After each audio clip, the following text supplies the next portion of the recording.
On September 14, 1954, in the Soviet Union, at the Totsk test range, a nuclear warhead was detonated to study the effects of radiation exposure on humans. All participants in the nuclear tests signed a commitment to non-disclosure of state secrets for 25 years until 1993. Official data, released at that time, claimed that around 45,000 military personnel from various units within the Soviet Union and more than 10,000 civilians suffered from radiation exposure as a result of these experiments. When the secrecy was lifted, former military personnel noted that they did not receive medical assistance after the conclusion of the experiments.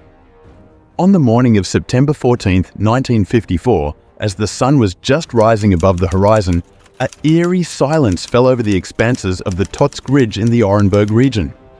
The world was unaware that, on this morning, a secret military test involving nuclear weapons, concealed under the mysterious codename Snezhok, Snowball, would take place on the planet. Marshal Georgy Konstantinovich Zhukov, who led the exercises, conducted tactical activities as part of this classified project. The objective of the exercises was to practice the capabilities of breaking through the enemy's defense using nuclear weapons. The choice of the Totsk test range as the venue for these exercises reflected strategic thinking, wherein the terrain relief was carefully selected as an analogue to Western Europe, a potential battlefield in the Third World War. In the cool September air of 1954, at the Totsk test range, a nuclear explosion occurred. A mushroom-shaped cloud, an ominous emblem of destructive power, emerged on the horizon, obscuring the once serene sky. Subsequent events, marked by the desolate landscape and the acrid smell of burning debris, told the tale of a world forever changed. The carefully orchestrated explosion took place at 9:33 a.m. Moscow time, with a blast yield of approximately 40 kilotons. Dropped from an altitude of 8 kilometers, the bomb detonated at a height of 350 m above the ground. The shockwave rolled across the entire landscape, doubling the destructive force compared to the infamous bombs dropped on Hiroshima and Nagasaki.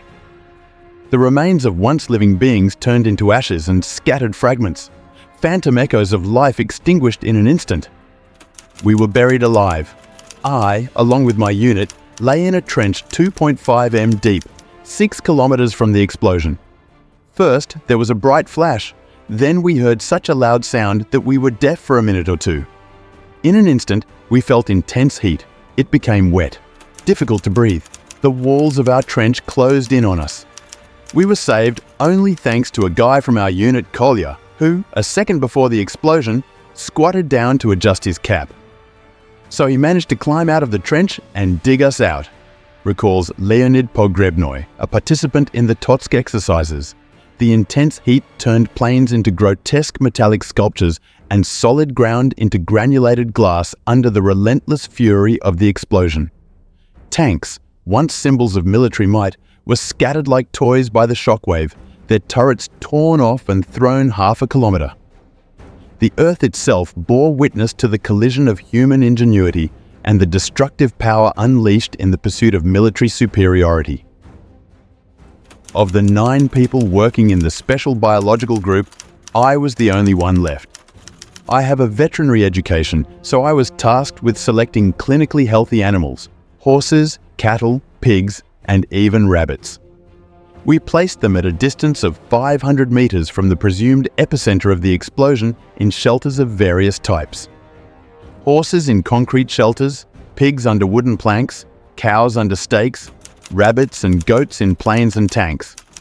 Only the horses and a few cows survived, but it was heartbreaking to look at them. Their horns melted and their bodies looked as if they had been scalded, says Leonid Petrovich. When the echoes of the explosion subsided, a grim reality unfolded: medical consequences for the local population. Meticulous studies by scientists from the Orenburg Medical University revealed a bleak picture. The incidence of diseases nearly doubled, the birth rate decreased by almost 3 times, and the overall mortality rate increased twofold. The silent aftermath of these military maneuvers left scars on the land and in the lives of those they touched, serving as a vivid reminder of the destructive force woven into the fabric of history. After the nuclear cataclysm, the once fertile landscape around the Totsk Ridge turned into a ghostly tableau. Charred stakes stood as solemn sentinels reminiscent of proud trees that once adorned the landscape. The tragedy engulfed countless steppe animals and birds whose lives were tragically cut short, and the few survivors were left blinded by the scorching light accompanying the explosion. Within a 25 kilometers radius of the blast, residential homes also suffered. Window frames were shattered, walls cracked under pressure, leaving a trail of destruction behind. The aftermath of the disaster extended beyond physical damage on the ground. It also left a mark in the memories of witnesses. Leonid Petrovich, suffering from nightmares about the explosion and the suffering of animals, found no peace even in sleep.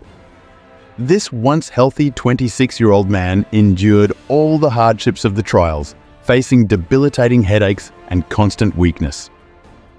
3 years after the events, his youngest daughter was born, also suffering from chronic headaches, diagnosed as congenital migraines. This genetic legacy extended to her son, whom Leonid Petrovich referred to as a genetic mutation. Ordinary people near the test site and those who participated in the experiment, including the poor veterinary sanitarians under the leadership of Leonid Pogrebnoy, became symbols of the horrific consequences of this dangerous endeavor. One, who had never smoked, succumbed to lung cancer, while another succumbed to pancreatic cancer. Cancer became an inevitable and somber conclusion, claiming many lives. Their fates became part of the shadow cast by the nuclear mushroom, reminding us of the destructive power of human activity. Today, they don't want to establish a connection between oncology and the nuclear explosion, although everyone has long known that in terms of the number of cancer patients, our region significantly exceeds the average indicators for Russia, sighs the veteran of special risk units. The test site, existing long before the nuclear exercises of 6 decades ago, had a history permeated with explosions and thunderous reverberations, making it a familiar and integral part of the daily lives of the residents. Although the residents of the settlement were unaware of atomic weapon experiments, rumors about them circulated in the district. For 17-year-old Klavdia Nikiforovna Karaseva, a resident of Totsk in 1954, the unfolding drama of large-scale military exercises became an inevitable reality. Everyone was informed at that time about the upcoming extensive maneuvers, so the massive equipment, tanks, airplanes, APCs, didn't surprise anyone.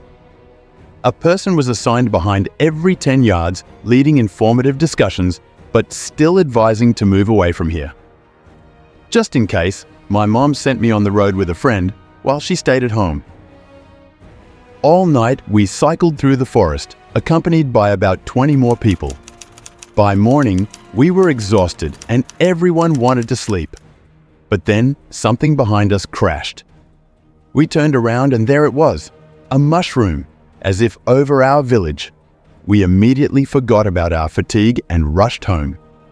Recalled Klavdia Nikiforovna. In that distant era, when people in the vicinity of the test site faced the deadly consequences of a nuclear explosion, there was little common understanding among the local population about the nature of the radiation threat. Children, not fully aware of the danger, played near the epicenter, and adults ventured into the woods to gather giant mushrooms and berries, unaware of the hidden lethal danger. On that fateful morning of September 14, 1954, Ivan Sharonin, the musical director of the District House of Culture, stepped into the transformed world. A massive fiery cloud loomed over the horizon, and this ominous sight prompted him to grab the camera with which he had captured innocent childlike playfulness the day before. In haste, he took a picture without adjusting the frame. Thus, the children were forever frozen against the backdrop of the nuclear mushroom, unwitting participants in the visual testimony of a moment that changed the course of history.